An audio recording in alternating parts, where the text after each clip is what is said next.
Hey, thanks for joining me. Let's get back into some old school Uncanny X-Men, issue 261.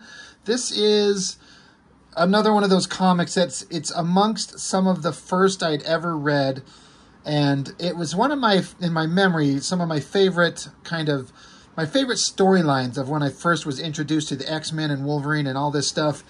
And part of that fun was when Wolverine was captured by the Reavers and crucified on that big X. There's that issue where Wolverine's on that X and he's like nailed up to it. And that was a book that my older brother and we saw on the shelf, and we hadn't been collecting X-Men or anything like that, but we were like, we have got to know what's in this book.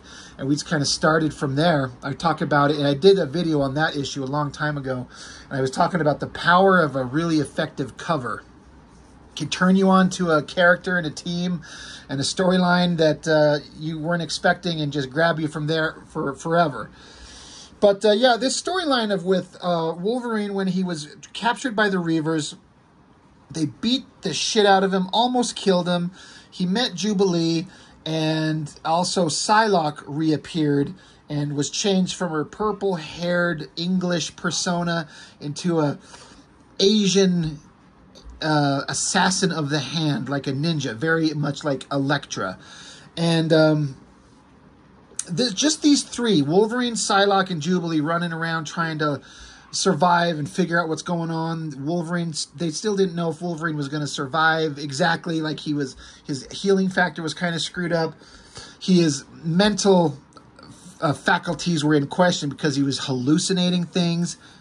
Jubilee's this new character. Psylocke is this unknown, like, do we even trust her? Just some really interesting stuff that was going on. A Jim Lee cover. And this is old Jim Lee artwork, and this is him inking himself. Usually you got Scott Williams doing the inks on top of Jim Lee.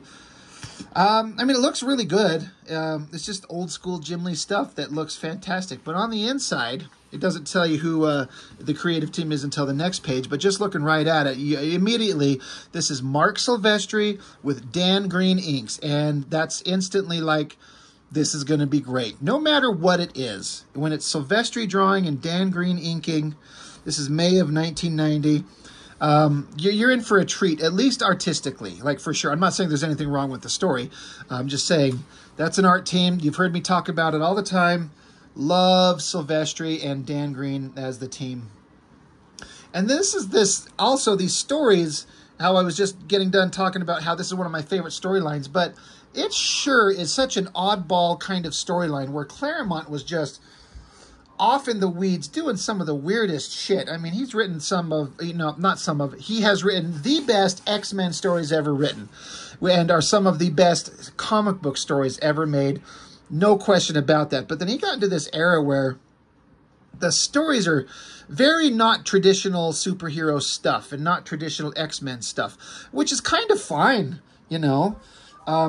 I don't feel like they'd ever get anybody doing anything like this ever again, getting off into the weeds from this weird shit and just letting Claremont, for example, just I don't know, just at any whim he's got to explore any wild idea that he just gets to do because it was selling and it was popular and his success couldn't be denied. So you'll see what I'm talking about as we get into this. But some classified files, the headshots of Wolverine, Psylocke, Jubilee, people talking about her. And they're kind of describing each one of these characters. Youngsters called Jubilee, wild gal with powers to match, pops her own fireworks, articulate, quasi-animate, transitory plasmoids. Little bangs or biggins, depending on her mood. Oh, Claremont's writing to make people have, like, distinctive dialects. Lookers, the X-Men Psylocke, Major League telepath, but that may have changed along with her face. Fella needs no introduction. We know only too well who and what he does. Wolverine. Then splash page, then double splash page. And it says, Harriers Hunt. Introducing Hard Case and the Harriers. Claremont writing, Silvestri pencils, Dan Green inks, Tom Orzechowski letterer, Mike Rockwitz on colors. That's a name I haven't heard before. But, so it's got all these, like, soldier-looking characters. And then they're all named. Longbow, Amelia Greer. Ranger, Jesus Suarez. Shotgun, Zeke Salinger. Axe is Jerome Hamilton. Warhawk is Tom Nakadai. Lifeline is Deacon. Okay. Hardcase, Sergeant Major Harry Malone, Royal Marine Commandos, retired. Blindside, Bobby Chase. Piston, Andrei, some Russian names, Andrei Semyonovich Rostov. And Time Bomb, Louis Joubert, I think. So it's an international team. You've got like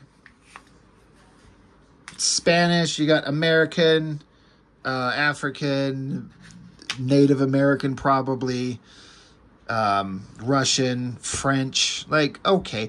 But enough of that. Like, this is Silvestri, and, you know, I know I've thought this before. I don't know if I've mentioned this before, but Silvestri is the master. Like, Silvestri can draw anything, but he's the master of taking basic shapes and imagery that looks complicated, but it's actually not. Like this background. So all these soldiers are sitting around in this warehouse room.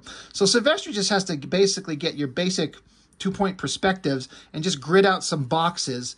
And then, I mean, you have to understand where to place each character to make them feel like they're in the same space. But basically the backgrounds are just a bunch of crates and then a flat floor surface that they're all kind of sitting in. Like he has the ability to take basic stuff and make it look a little bit more complicated than it actually is. I love just all his drawings, the interesting kind of expression on the guy's face here, the body poses, the clothes, I don't know. Silvestri could do no wrong. And this was back in 90 when, you know, that's so long ago. And he was just so good, even all the way back then. And his artwork is definitely very different. Like if somebody were to bust out that Batman Joker book that he did just in the last year and set it down and plop it next to this, I don't think anybody who doesn't read comics would ever confuse them for being the same guy. They're like, oh yeah, it's totally the same artist. You can tell. I can tell because, you know, I mean, I think most of us who, if you watch my channel and you're kind of, you know, Silvestri's artwork, you know those little things that he does that makes you go, that's Silvestri work. But the style can change so radically. Like, I immediately identify this as a Silvestri face, but it doesn't look like anything he draw today. So, I don't know. And then again, Dan Green's like, I don't have the words to describe what his inks are. Fast, organic, it just looks good. So, yeah, the whole team's talking about how they're going to go track down Wolverine. Meanwhile, goddamn, look at this ridiculous ancient ad that's barely showing up with Fabio. Anyway, flipping through this first before I kind of started talking about it, I suddenly remember there's all these story points in this thing that I remember reading and they stuck in my brain, but I haven't read it for years. And once I see them again, I'm like, oh my God, I remember this. Silvestri's ability to draw expressive, cartoony emotions on characters' faces. I think people forget how good he can do stuff like this. We think of Silvestri, we think of some big, dynamic, awesome male figure, heroic shots, and some of the most beautiful women you've ever seen, and great monster creatures.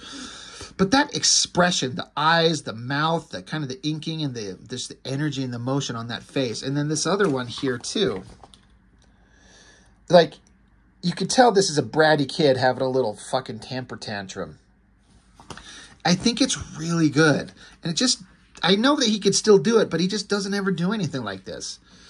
Jubilee's freaking out. She's with Wolverine because she's pissed off, she's hungry, and she's not interested in the local ethnic cuisine that she's not used to, like shrimp and fish and stuff like that. That's just like something like a teenage American kid would not have any interest in. So she continues to freak out. Another great kind of cartoony shot. And then the lettering being really expressive. I like that.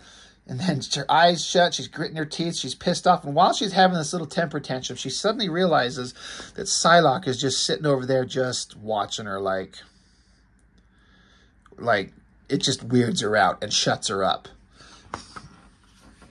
And now Wolverine and Jubilee were kind of a team for a minute when she saved him from being crucified by the Reavers.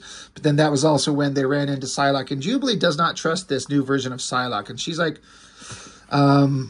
she's like, why is she looking at me? Wolverine's like, maybe because you're making such a god-awful noise. And she says, well, why do we need her with us anyway? I take care of you great. He says, Wolverine says, more to this girl than you looking after my health, though I'm obliged. Anyway, this other chef is coming up with more food to present to Jubilee, and she's like, oh God, what kind of horrible crap are you going to have for me here? He pops the lid off, and it's basically McDonald's. And she's like, oh, thank God. So, interesting kind of character moments going on. And again, if you look at modern day Silvestri stuff, even the stuff he started doing just a couple years later in Cyberforce and things like that, where he, by his own admission, started adopting the Jim Lee style, bigger, flashier images. This is just basic panel-to-panel storytelling, and all the drawings are fantastic. But if this was modern Silvestri, you'd probably have this be a giant image where she's just huge and super sexy. And he's just not doing any of that. He's just telling a story. He's not trying to, like, draw artwork to pander to the kids and maybe be too concerned about the secondary market of selling the original artwork, because I would die to have any of these pages, but who's going to want to buy this, really? And if you do, you're not going to pay too much for it, because it's just like a bunch of talking heads. But it sure makes for a more interesting story. You get a lot more story in there, and again, I mention this every time, this old newsprint, it's just beautiful. It's something about it, the way that it looks. Meanwhile, the story is that Psylocke, she's projecting a mental image of herself in her like warrior babe outfit, where she can mentally speak to Wolverine. But as we've been introduced in previous issues, Wolverine's hallucinating, seeing ghost images of Carol Danvers and Nick Fury. And Psylocke, now that she's in Wolverine's head, sees these hallucinations too. And Psylocke's saying, you two are not real. And then the hallucination, the imaginary Carol Danvers and Nick Fury, they're like, haha, whatever. But this is all going on in Wolverine's head. In fact, Wolverine starts talking to these figments of his imagination, and Jubilee's like, oh God, he's talking to himself again. He's losing his mind. And then, so, hallucination, Carol Danvers kicks at mental projection, Psylocke. I mean, it's kind of an interesting idea, but, I almost said Silvestri. Claremont really indulges some weird ideas. Meanwhile, while they're sitting there, some big set of strong hands busts through the wall and takes Wolverine and just rips him away, and he's gone. Jubilee goes running, and somebody basically shoots her in the chest. And, well, it's this guy.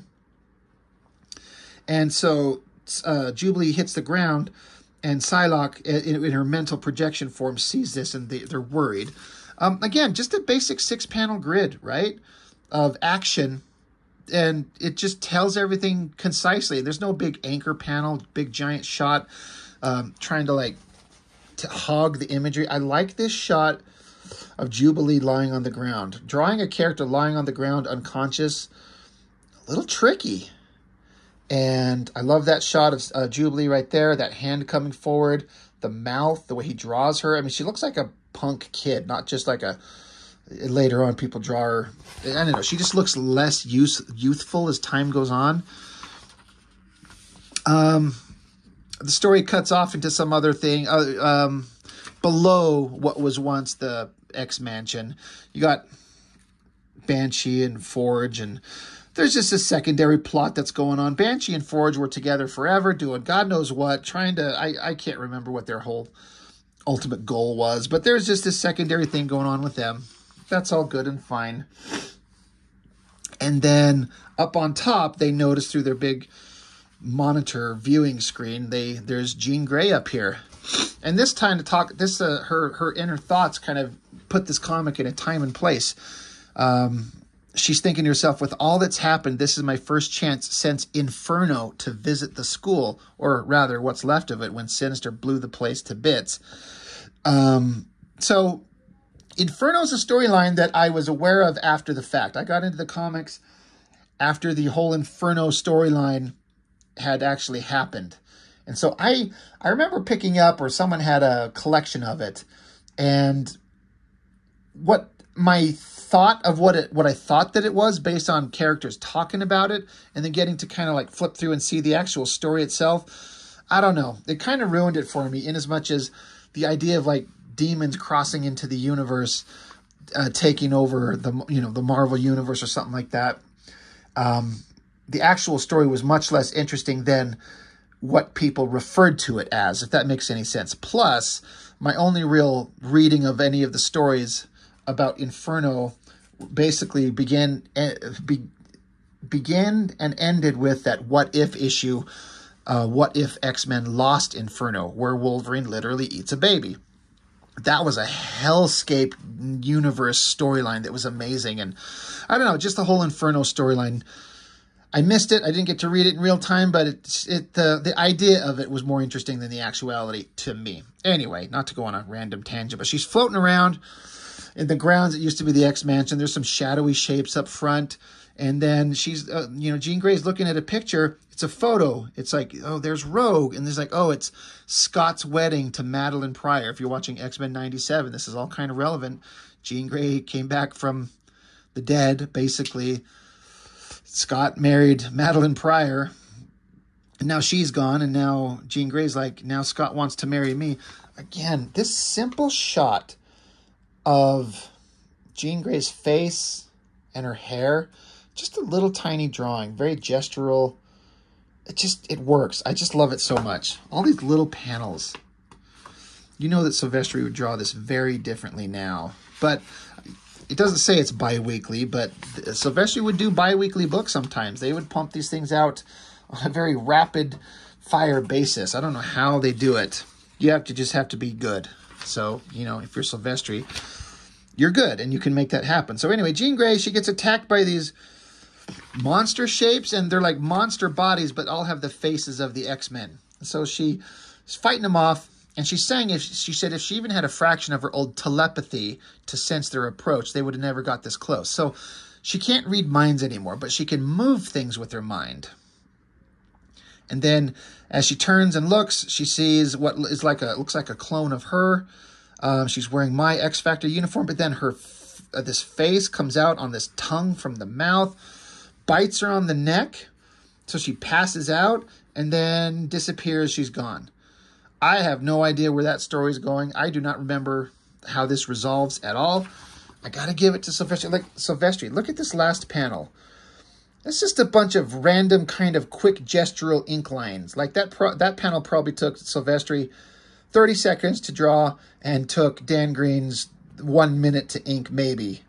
But it reads, it tells you what you need to know. Again, there's another small panel of the evil Jean Grey clone monster holding up the real one. All this Silvestri artwork, it's just broken line and suggestion. But it works. It looks so good. This is another one of those pages where I remember this scene very clearly, but I never could recall exactly where it was. But there's this this girl named Celia Markham, and she was in some kind of horrible accident. She's wounded, and this is Donald Pierce, from the formerly of the Hellfire Club, the Cyborg, and that's Lady Deathstrike with her. Basically, they're like, we can put you back together. We can build you up super strong. No longer a purely biological organism, but a cybernetic synthesis. So she's like, a cyborg. That's totally illegal, right? And he's like, since when did that ever bother you? She's like, you know what? If you get me back, like, out of this, basically a coffin, and back up and going and moving, like, I'm yours. And so they take her, and future issues show them turning her into some kind of cyborg monster, and I can't remember how that storyline resolves exactly. But I do remember this scene very specifically. Back with Jubilee. God, you got to be so good to be able to draw a teenager and make it look like that. This, like, side shot profile of her face, very youthful and kind of, like, they don't make her look, like, cute.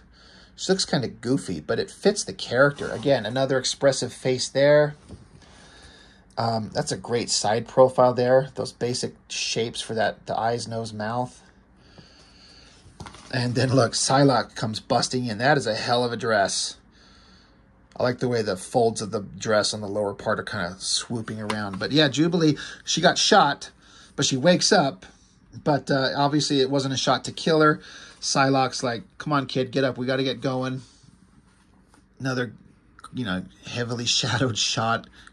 Just very organic and very interesting. Like, I don't know. I can't explain what it is about Silvestri's artwork, though I try every time, where there's something about the way that he does everything that just is so unique. And he doesn't draw this way anymore. Love this back shot of Psylocke. It's not like she doesn't have the huge chest like he'd start drawing girls with later on. It's like kind of like respectably balanced, but the dark hair, the way it's kind of swooping around her shoulder, the dress with the low back, God, it just looks good. Another great profile on Psylocke there. I love her face there. And then this shot of her head, that face, eyes, nose, mouth, so good. I say this every time. I would die to be able to see Silvestri's old pencils. What this looked like when he got done drawing it and handed it off to Dan Green. We never will, because they didn't bother to, why make a photocopy? Who cares? We're in a hurry to get this artwork done. So you pencil it, give it to the inker, get going, move on to the next page. But they got to go get Wolverine, because remember, he got captured. So now it's Psylocke and Jubilee. They are not friends, right? Psylocke, we don't know who she is. We don't know if we can trust her. And Jubilee's thinking to herself, I don't know if I can trust her. And Psylocke's like able to read her mind unintentionally. So Psylocke's like, there's no way for me to prove to you that I'm not selling you out. And so Jubilee's getting pissed off at her, like, stay out of my head. Stop reading my mind. She's like, some thoughts, like some people, are too loud to be ignored. So she's basically saying your own inner thoughts are so ridiculous, like I can't help but hear them. That seems fair. Anyway, Psylocke's like, all right, Jubilee, this is your plan. This is where Wolverine's at. He's in here. This is your plan. Let's go rescue him. So inside this building, knock at the door. So that hard case in the Harriers, that team of soldiers, that they took Wolverine. So they're like, who's at the door? And they're like, it's just a kid, a delivery boy. So here's Jubilee playing the part of a pizza delivery guy. 10,000 pizzas here. She's like, Dominic's Pizza. You call it in, we dish it out. And then she's like, okay, I got your basic pie, your super special, your veg delight, Polynesian combo, sausage, anchovy, teriyaki, sushi, Beijing duck with pepperoni and pineapple. So fork over the green to settle the tab. All the people, all the soldiers are like, what the fuck? Meanwhile, Wolverine's up here, a silhouette of him trapped in a cage. And even higher up, Psylocke creeping in from above. Now again, here's this weird, like Silvestri has this way of doing odd, weird things. Like this shot of Psylocke, again, great pose, great angle. I love the way her hair is flipped over. So we don't even see her face. It's just her hair because she's looking in Wolverine's direction. So we don't see the backside of her head anyway. So seeing nothing but her hair. And then the way the outfit is just inked in black rather than with some highlights of blue or purple or whatever. But she's kind of spindly and gangly. She's still attractive, but also kind of, I don't know. I don't want to say off-putting, but there's just something kind of weird about it that I really dig. And again, I love this outfit where there's like the kind of the random stripy designs of the parts on her legs and her arms. It's kind of asymmetrical. Looks great. It's just this little tiny panel. Not really big at all. Again, if this is modern Silvestri, that would be all blown up and huge because we got to sell the hot girl to the original art fan community. So anyway, the guys are like, this dude starts munching on the pizza. She's like, dude, no moolah, no munchies. Come on. And they're like, all right, we got to get this fucking kid out of here. Like, stop screwing around. Whoever she is, she's stupid. Get her out of here. That's Jubilee's cue. She drops the pizzas, and then she starts doing crazy shit with her fireworks, spinning in a circle, sending out energy bursts and blasts everywhere. I love this third panel right here. So much motion. Those energy balls and everything swirling around with her powers. It's just lots of energy and movement. Looks so damn good, and the coloring is really working. And amidst all this, she sends up one of her firework explosions to knock the chain holding Wolverine out, drops to the ground, and they're like, holy shit, Wolverine's busted loose. And they're like, well, look, so long as his hands are tied, he can't use his claws. This guy's like, you want to lay odds on how long that's going to last? Like, take him out. Meanwhile, Jubilee dives out of the way behind some boxes and then sneaks around to another place. And then, so she's kind of got away. Now, it gets a little bit fun. There's a little humor interjected here.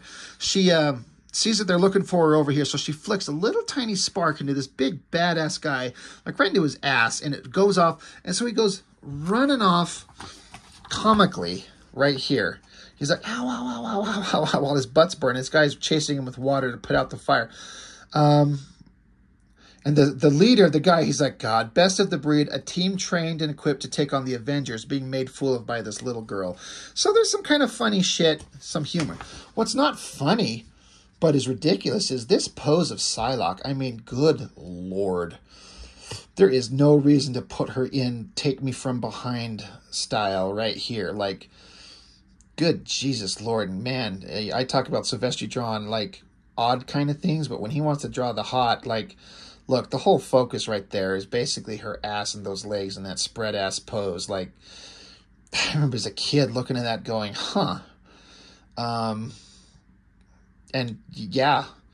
And grown up me looks at it and goes, huh. Yeah. She's like, just take me. Anyway, sorry, I got to get out of it. But it's just there's no need for that pose. But I don't know if Silvestri's like, maybe was just doing some gestural sketching and just kind of landed on that, because she needs to be on all fours slinking around. But maybe he just did that and he's like, huh, I kind of nailed it. I'm going to keep it. Or I wonder if he's like, we're going to draw some sexy ass shot. You know, face down, ass up, yahoo. Anyway, somebody gets the drop on her, though, and kicks her right in the face. So they go tumbling off the rafters from above. And again, I like these kind of basic, simple drawings where it's just black for her outfit and not a lot of rendering, but the movement and the energy is all there. Psylocke ends up in a fight with this girl, outthinks her with her mutant powers of telepathy to make her think that she's punching at something that isn't there.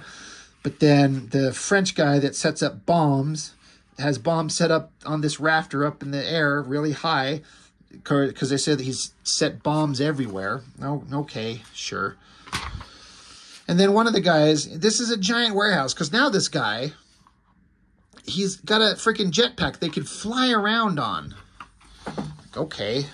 So Psylocke is falling there. This is another one of those panels that I remember distinctively. This drawing itself, I don't know. I feel like I've seen that a million times in my head. It's another one of those where the figure is attractive, but also powerful and strong and kind of odd in a way.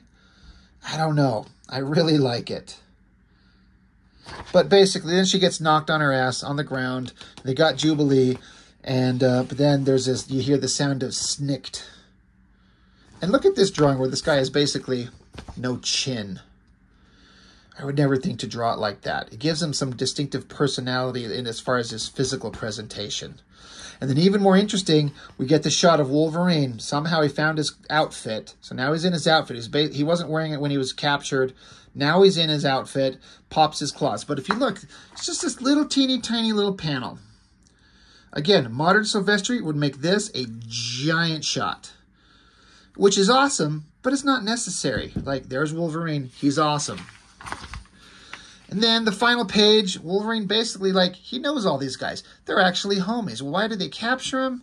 It probably explains through here somewhere, but Psylocke, Jubilee, even some of the guys, like the leader of the team and Wolverine know each other, but none of the others know that one knows the other. So it all wraps up. They all sit around having pizza. They're going to help Wolverine do whatever this plan is, and it just goes on to, like, all right, now... You know, if you thought things were tough before, they're just about to get worse. Blah, blah, blah. So, anyway, it's just a really weird X-Men comic. It's just mostly Wolverine, Psylocke, and Jubilee with, like, 2 pages of Forge and Banshee and 2 pages of Jean Grey running around for a minute. It's just odd stuff. Just so not what you would think would be in a comic book, like a superhero comic book, and... No one's making stuff like this anymore. No, I don't think anyone would think to write comics like this, because this is, again, I feel like Claremont just indulging his weirdest kind of story whims. But I think this was done in a time where comics were kind of just had consistent good sales, and they're selling no matter what. And he's been doing it for years, so they're like, do whatever the fuck you want. And it just works. And so you get a lot more story out of these characters, as opposed to like modern stuff that feels like every comic that's made has to feel like you're watching a big budget movie with these world-ending stakes, as opposed to like, here's just a basic 20-something page comic of Jubilee acting like a brat and Psylocke being a mystery and a whole bunch of new characters. A really interesting time in comics that we'll never see again, I don't think. Not in mainstream Marvel, DC stuff. So, you know, I kind of forgot that I had this. I'm digging around, I find it, and I go looking in it, and I'm like, it's not any like of my favorite issues, but there are story points in there that I remember extremely clearly. So that's the power of a well-drawn, well-written comic book. Even if you don't like the overall thing, it's super great, but there's moments in there that just grab you. It's just committed to your brain. You'll know it forever. Anyway, fun stuff. Dan Green, Mark Silvestri, art team, always worth the price of admission. So that's all. That's all I've got. Thanks for watching. Appreciate it. See you next time.